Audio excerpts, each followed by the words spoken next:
another product to my Garmin collection. This is the Garmin Etrex 32x handheld sat nav. I have got this for going on walks and hikes with, but there are numerous mounting accessories you can buy for it. There is actually a mount for attaching it to a bike.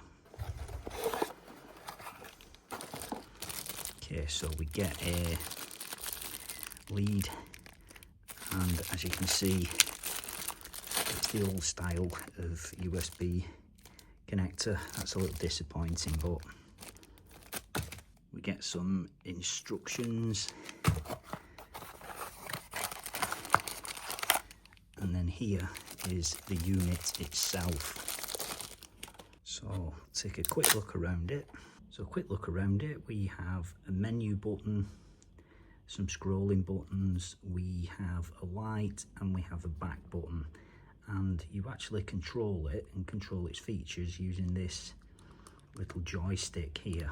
And then on the back we have this removable panel for putting our batteries, and there is a memory card slot in there as well. This takes AA batteries. And then under this rubber seal at the back we have the USB port.